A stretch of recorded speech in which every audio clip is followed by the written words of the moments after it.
नमस्ते, मैं हूँ आचार्य प्रतिष्ठा। नवरात्र आरंभ होने वाले हैं। नवरात्र शक्ति साधना के 9 दिन, साधना के 9 दिन, आराधना के 9 दिन, और इन 9 दिनों को हम खूब उल्लास के साथ मनाते हैं। साथ में हम उपवास भी करते हैं। उपवास यानी परमात्मा के उप में वास करना। इसको हम उपवास भी कहते हैं और इसको हम व्रत भी कहते हैं। उपवास इसलिए कि आप भोजन से मन हटाकर, सांसारिकता से मन हटाकर पूरी तरह से परमात्मा के उप में वास करें। और व्रत इसलिए कि दृढ़ संकल्प के साथ, संकल्प शक्ति के साथ आप अपने आप को संयमित करें कि मुझे इस ही प्रकार का भोजन लेना है, मुझे इस ही प्रकार का आचरण करना है इन 9 दिनों तक। दुर्भाग्यवश कभी कभी वंदनीय गुरुदेव कहते हैं कि व्रत आपके चरत हो जाते हैं, यानी आप खूब खाते हैं इन 9 दिनों में। और बहुत सारे हमारे फॉलोअर्स ने, हमारे दर्शकों ने आग्रह किया कि आचार्य जी 9 दिन का कंप्लीट एक डाइट आप शेयर कीजिए, उपवास का डाइट यानी व्रत का डाइट, जो हम अपना सेवन भी करें और उससे हमारा हेल्थ बेटर हो और साथ में हम वेट लॉस भी कर पाएँ। तो आज के इस Sunday special episode of yoga with Acharya Pratishtha में हम आपके साथ साझा कर रहे हैं एक ऐसा डाइट जिसको हमने विभिन्न भागों में डिवाइड किया है। सबसे पहले अर्ली मॉर्निंग सो करके उठते के साथ आपको क्या सेवन करना है, फिर आपका ब्रेकफास्ट, नाश्ते में आप क्या खाएं, फिर लंच, दोपहर के खाने में क्या खाएं, देन इवनिंग स्नैक जिस वक्त हमें सबसे ज़्यादा भूख लगती है और हम सबसे ज़्यादा अनाप शनाप उस ही वक्त खाते हैं, तो इवनिंग स्नैक टाइम में क्या खाएं, और अंत में डिनर यानी रात्रि भोजन क्या करें। ये तो हम आपको आज के इस संडे स्पेशल एपिसोड में बताएंगे ही बताएंगे, लेकिन साथ में ये भी ध्यान रखें कि उपवास की हमारी ये प्राचीन परंपरा जो सदियों से चलती आ रही थी, सिर्फ नवरात्र के ही उपवास नहीं, हम सोमवार का उपवास रखते थे, मंगलवार का उपवास, सोमवार को भोलेनाथ के लिए, मंगलवार हनुमान बाबा के लिए, फिर शुक्रवार, गुरुवार, इतवार, न जाने कौन कौन से हम उपवास आरंभ से रखते आए हैं, और एकादशी का उपवास, यानी ये सब उपवास जो कहीं ना कहीं हम सदियों से रखते थे। और फिर आपके मस्तिष्क में ये डाला गया कि नहीं नहीं, अगर आप फास्टिंग करते हैं तो आपका मेटाबॉलिज्म रेट कम हो जाता है। लेकिन आज पूरा का पूरा विश्व फिर हमारी ही उस फास्टिंग की परंपरा की ओर जा रहा है। उसको हम नए नए नाम दे देते हैं, इंटरमिटेंट फास्टिंग या कोई और फास्टिंग, लेकिन हम अपनी पारंपरिक प्राचीन परंपराओं को ना भूलें, क्योंकि उनसे ज़्यादा वैज्ञानिक, उनसे ज़्यादा साइंटिफिक कुछ नहीं है। साइंस इज़ प्रूव्ड नाउ कि एकादशी को व्रत क्यों रखें, उपवास क्यों करें, ये सब, और हमने कई सारे अपने एपिसोड्स में आपसे साझा भी किया है। तो अगर आपके मन में भी ये है कि उपवास रखने से मेटाबॉलिज्म रेट कम हो जाता है, तो ऐसा बिल्कुल नहीं है। इनफैक्ट आपका मेटाबॉलिज्म बूस्ट होता है अगर आप सही ढंग से उपवास रखते हैं। हम इन 9 दिन आपके लिए ऑलरेडी बहुत सारे ऐसे प्रश्नों के उत्तर लेकर के आने वाले हैं कि उपवास क्यों रखें, यज्ञ क्यों करें, प्याज क्यों ना खाएं, वो सब प्रश्नों के उत्तर हम देंगे। लेकिन आज का संडे स्पेशल एपिसोड 9 दिन की डाइट के ऊपर। तो आइए आरंभ करते हैं कि आपको क्या लेना है सो करके उठते के साथ, यानी अर्ली मॉर्निंग आप क्या खाएं। अर्ली मॉर्निंग यानी उठते के साथ ऑफ कोर्स सबसे पहले तो आप गुनगुना पानी लेंगे, वो तो लेना ही लेना है।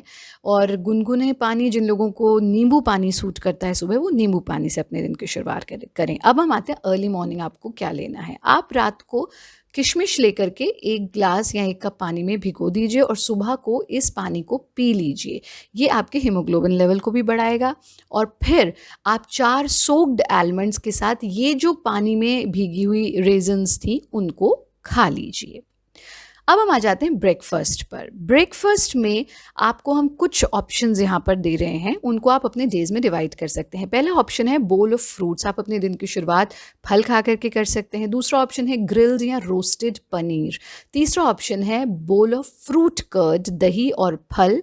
चौथा ऑप्शन है रोस्टेड पीनट्स और एक पीस ऑफ जैगरी यानी कि गुड़। पांचवा ऑप्शन है रोस्टेड मखाना। छठा ऑप्शन है हैंडफुल ऑफ नट्स और लस्सी।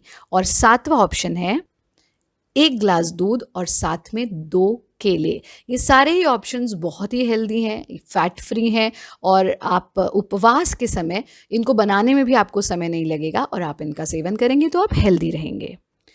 मॉर्निंग हो गया, ब्रेकफास्ट हो गया, अब हम आ जाते हैं लंच पर।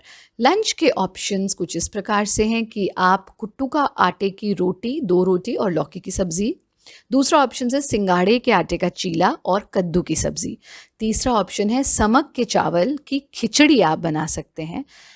साबूदाने की खिचड़ी आप बना सकते हैं, या सिंपल समक के चावल और आलू टमाटर की सब्ज़ी आप बना सकते हैं, जो कि भारत का बहुत ही स्टेपल फूड भी है, आलू टमाटर की सब्ज़ी। छठा ऑप्शन है कि आप सिंगाड़े के आटे की 2 रोटी बना लीजिए और साथ में पनीर और टमाटर की सब्ज़ी बना सकते हैं। इन 6 ऑप्शंस के साथ-साथ हर रोज़ अगर आप लंच के साथ 1 बोल दही का ले लें, टमाटर की चटनी बना कर के रख लीजिए और पुदीना और धनिया की चटनी बना कर के रख लीजिए। तो हर लंच ऑप्शन के साथ अगर आप 1 बोल ऑफ कर्ड, टोमेटो चटनी और मिंट कोरिएंडर चटनी लेते हैं, तो ये आपके हेल्थ के लिए भी बहुत अच्छा है और स्वाद भी आपको आएगा और आपका वज़न निश्चित रूप से नहीं बढ़ेगा। फिर आ जाता है इवनिंग स्नैक, जो कि है हमारी शाम की भूख, जिसमें हमें सबसे ज़्यादा भूख लगती है and we have to be very careful कि इस वक्त हम पकौड़े तलकर या पापड़ तलकर ना खाएं। क्या इवनिंग के ऑप्शंस हैं? रोस्टेड मखाना, दूसरा ऑप्शन है रोस्टेड पीनट यानी मूंगफली, तीसरा ऑप्शन है हैंडफुल ऑफ ड्राई फ्रूट्स या नट्स जैसे काजू हो गए। काजू बहुत ज़्यादा नहीं लें क्योंकि कोलेस्ट्रॉल भी बढ़ा देता है, लिमिटेड लेंगे। अखरोट का सेवन आप कर सकते हैं। फ्रूट बोल, पूरा 1 बोल भर के फ्रूट्स का सेवन आप कर सकते हैं। समक के चावल का आप ढोकला बना सकते हैं। कद्दू का सूप ले सकते हैं। लौकी का सूप भी आप ले सकते हैं। कुछ लोगों को चाय की बहुत आदत होती है शाम को, तो अगर बहुत ही आप एडिक्टेड हैं चाय के, तो आप चाय भी ले लें। अदरवाइज़ उसके जो ड्रिंक ऑप्शंस हैं वो हैं, आप फ्रेश फ्रूट जूस ले सकते हैं। Evening drink options, fruit smoothie ले सकते हैं किसी भी एक फ्रूट की, लेमन टी ले सकते हैं, या फिर just a glass of milk, 1 glass दूध भी ले सकते हैं। प्रयास करें अपना डिनर 6:30-7 बजे तक कर लें, जैसा हम हमेशा आपको बताते हैं। और डिनर के कुछ बहुत ही इजी ऑप्शंस हैं, कुट्टू का डोसा विद कोकोनट चटनी, साबूदाने की खीर जैगरी, उसको चीनी में आपको नहीं बनाना है, गुड़ में, शक्कर में बनाना है, सिंगाड़े का चीला विद पनीर भुर्जी, समक राइस की इडली, सिंगाड़े आटा की रोटी प्लस कद्दू की सब्ज़ी, या फिर साबूदाने का पोहा। और आप गाजर की खीर, गाजर को दूध में जैसे चावल की खीर बनाते हैं, ऐसे गाजर की खीर भी बना सकते हैं, लेकिन जैगरी के साथ, गुड़ के साथ, शक्कर के साथ, चीनी का प्रयोग आप नहीं करेंगे। तो ये हुआ आपके पूरे दिन का शेड्यूल। अगर आप इस शेड्यूल को अपनाते हैं तो 9 दिनों के बाद हमें कमेंट बॉक्स में ज़रूर लिख करके बताइएगा कि आप कितना अच्छे से डिटॉक्स हो गए हैं, आपका वेट लॉस कितना हुआ है और आपको मन की शांति कितनी मिली है। ये सब हमें कमेंट बॉक्स में ज़रूर लिख करके बताइएगा। देवी आपकी मनोकामनाओं की पूर्ति करें। नवरात्र के उपवास हर्ष उल्लास के साथ रखिए, आनंद के साथ रखिए। जय भवानी।